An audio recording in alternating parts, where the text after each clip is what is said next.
IMA Tripura chapter on Saturday joined the nationwide strike and organized a protest rally at Agartala city condemning the rape and murder of a postgraduate medical student of RG Kar Medical College. The doctors of Tripura also joined the one-day nationwide cease of work which impacted the health services of the state.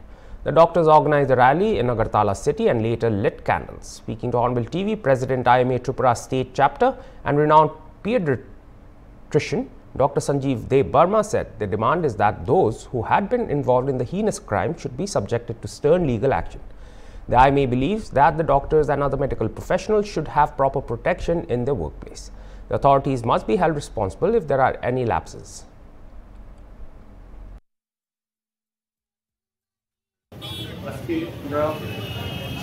Indian Medical Association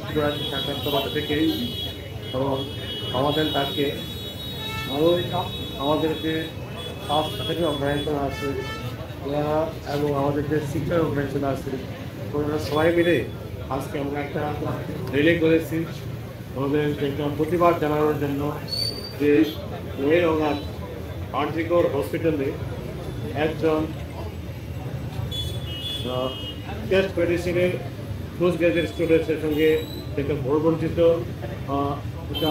করা হয়েছে প্রতিবাদ জানানোর জন্য এবং আমাদের আজকে এই র্যালির মূল উদ্দেশ্য হলো আমরা চাই যে এর জন্য তারা চাই তাদের উপযুক্ত এবং কঠোর থেকে কঠোরতর শাস্তি যদি তাড়াতাড়ি সম্ভব হয় যায় মূলত হচ্ছে আমরা যারা স্বাস্থ্য সেবার সঙ্গে জড়িত তাদের একটা সুস্থ এবং নিরাপত্তার দাবি জানাচ্ছি আমাদের যদি সুস্থ পরিবেশ এবং নিরাপত্তা না থাকে তা কাজের পরিবেশ না থাকে তাহলে আমরা কিন্তু জনসাধারণের সেবা করতে পারবো ব্যক্তিগত দাবি আমাদের মূলত এবং এই র্যালি বা মিছিলের শেষে আজকে আমরা মোমবাতি জ্বালিয়ে ওনার আত্মার সদ্গতি কামনা করছি এবং ওনাদের পরিবারের প্রতি সবার প্রতি আমরা জানাচ্ছি।